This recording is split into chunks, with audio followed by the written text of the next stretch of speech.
udara di Jakarta paling buruk di dunia.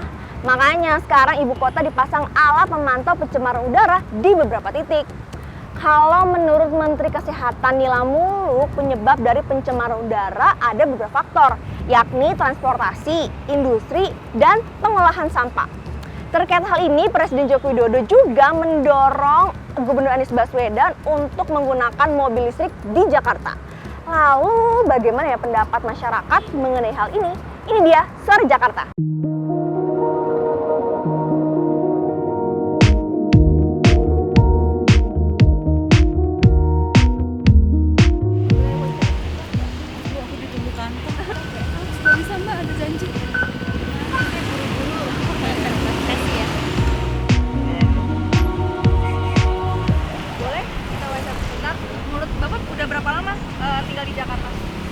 Dari lahir. Kalau aku nih udah 3 tahun.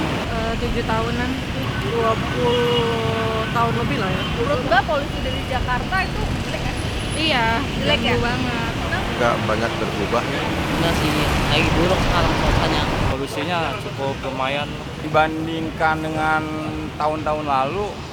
Sebelum ada gaungan untuk naik angkutan umum, lebih baik sih. Kalau di sini agak ngap aja terus panas gitu. Jadi menurut Bapak kenapa sih bisa polusi udara di Jakarta? Ya, mungkin karena lama terlalu ini hujan kali. Yang pertama mungkin karena kendaraan umum ya Mbak ya. Terus dari pabrik juga mungkin. Satu, transportasi. Dua, mungkin orang asap rokok atau segala macam kayak gitu, atau bisa jadi juga sampah tadi kendaraan. Terus semakin banyak kan kayak motor, mungkin lebih banyak motor kali ya, sama kayak sungai kali-kali itu kan pada banyak sampah. Itu menurut survei Jakarta disebut-sebut memiliki kualitas udara yang paling buruk di dunia loh Pak. Menurut Bapak gimana? Ya buat napas aja susah itu. Buat napas itu susah Motor. Ya gimana ya? Tapi pengaruh alam juga kali. Kalau itu kan memang udah ada lembaga surveinya masing-masing. Kalau kita sih ikutin aja. Ya kalau misalnya memang polusinya seperti itu, ya mungkin kita sebagai warga ya menjaga. Bisa jadi kalau misalnya itu survei secara data.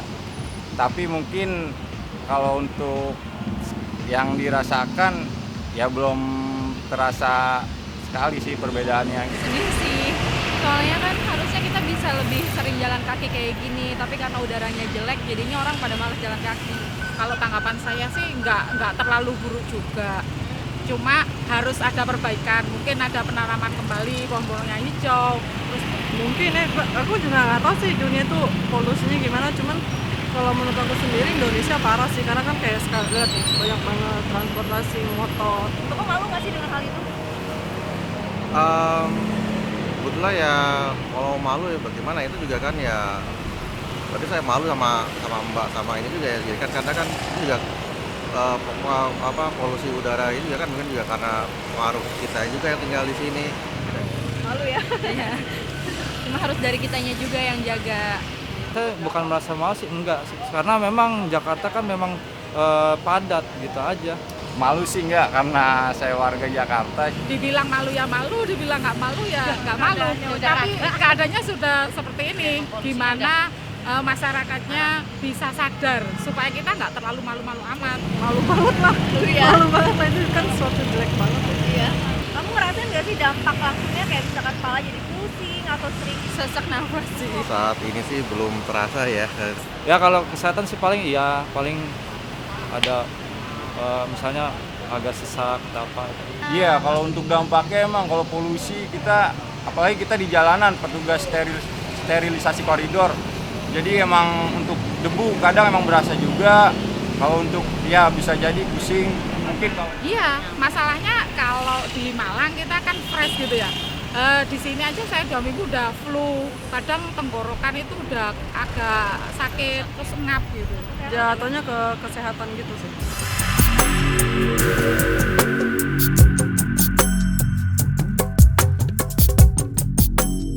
Kalau menurut Gubernur Anies Baswedan, ia tuh menyalahkan bengkel yang nggak punya alat uji emisi kemarau panjang PLTU. Menurut Mas sendiri tanggapan mengenai hal ini gimana? Bagus. Nah, gimana? Coba. Ya karena Setuju atau enggak? ya setuju aja sih, karena setiap bengkel itu harus ada emisi gasnya, karena kan kita bisa tahu oh ini kekuatan atau kemampuan untuk mengeluarkan emisi itu berapa. Ada benarnya juga sih, tapi kalau emang ada harus kewajiban untuk mengecek kendaraan ya mungkin harus diatur gitu supaya dari para penyedia jasanya juga harus mengingatkan pemilik kendaraan untuk mengecek pada saat di bengkel gitu. Gubernur kita Pak Anies ya secara data mungkin ada benarnya, tapi kebanyakan emang kalau menurut saya di Jakarta kan untuk kendaraan pribadinya sudah mulai padat sekali. Makanya mungkin untuk kedepannya atau dari sekarang marilah kita masyarakat Jakarta menggunakan transportasi umum. Enggak juga sih, maksudnya tergantung dari gubernurnya. Gubernurnya tuh harusnya juga jangan nyalain ini itu. Dia juga harus punya cara sendiri untuk gimana caranya supaya polusi di Jakarta ini tuh bagus gitu kan, banyak gitu kan ya. Nggak tahu ya gubernur sekarang punya treatment itu atau enggak. Menurut saya nggak sepenuhnya kesalahan mereka sih. Ya kembali dari awal tadi human error ya. Kalau manusianya itu sadar akan lingkungan, itu mesti dia akan melakukan yang terbaik. Kalau Pak Anies tuh memanfaatkan tanaman lidah mertua untuk menanggulangi polusi udara di Jakarta. Menurut Mbak efektif nggak sih cara itu? Lidah mertua tuh kayak gimana ya? Oh, bisa dicoba sih. Kalau misalkan ternyata berjalan, bagus juga. Menurut Ibu itu efektif nggak sih? Efektif. Soalnya saya sendiri di Malang juga digerakkan itu untuk ibu-ibu PKK-nya di lingkungan. Itu ternyata bisa mengurangi polusi udara itu sendiri. Sedikit banyak, bukan mengurangi seluruhnya, tapi sedikit banyak membantulah untuk polusi udara itu. Oke. Kalau Presiden Joko Widodo sendiri menyarankan untuk menggunakan alat mobil listrik untuk mengatasi solusinya. Menurut Bapak gimana? Itu kemahalan ya. Karena mesti beli mobil juga kan ya mahal, beberapa ratus juta lagi, modalnya lebih banyak lagi. Kalau mungkin untuk modal angkutan umum mungkin perlu juga ditingkatkan lagi. Ya itu salah satu solusinya juga mobil listrik, karena mobil listrik kan tidak menimbulkan polusi. Kalau bisa ke depannya emang harus ada mobil listrik, terutama untuk transportasi umumnya ya. Wah itu bagus. Tapi kita lihat dari keramaian Jakarta dulu gimana. Oh ya itu cukup bagus sih, soalnya kan ada satu transportasi online yang udah mulai menjalankan kan. Masalahnya kalau listrik mungkin nggak ada asap, nggak ada debu kan ya. Itu istilahnya daripada pakai bensin itu lebih bagusan pakai listrik sih menurut saya. Iya, mobil listrik kan nggak ngeluarin asap ya, itu menurut aku sih lebih efisien daripada jadi kan menyarankan berarti untuk kita semua kan, jadi kan dananya juga pasti dari kita gitu, bukan dari pemerintah. Ya, aku lebih setuju sama Pak Jokowi.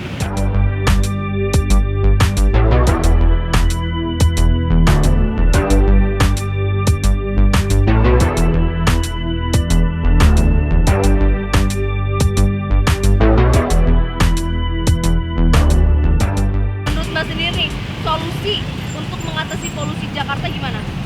Kurangin transportasi aja sih. Jadi banyak kan kayak warga sekarang tuh misalnya satu rumah ada 5 mobil, motor juga ada 4 gitu. Sebenarnya itu sih yang penting gitu aja. Hujan bikin-bikinan. Menggunakanlah kendaraan transportasi massal moda, transportasi yang diberikan oleh pemerintah. Ya kan layaknya di transportasi kita kan udah semakin layak, sudah mendunia juga. Mobil pribadi kalau emang nggak terlalu butuh banget ke kantor atau ke sekolah, antar anak sekolah, lebih baik kita menggunakan transportasi umum. Dengan adanya ganjil genap itu bagus sih menurut saya. Soalnya bisa mengurangi polusi udara juga. Mungkin kurangin penggunaan kendaraan yang berlebih, penanaman kembali atau penghijauan di sekitar, terus yang lidah mertua tadi bagus juga itu, seperti itu juga. Harapannya biar lebih bagus lagi lah, jadi penghijauannya ditambahkan lagi biar enak. Semua warga Jakarta bisa lebih tenang lagi hidupnya, maksudnya dapat udara yang bagus supaya orang-orang juga nggak gampang kena sakit atau apa. Itu kan mempengaruhi paru-paru juga ya kalau udara gitu.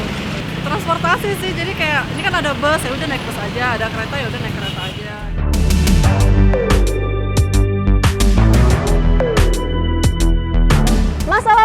DKI Jakarta memang sudah menjadi perhatian publik.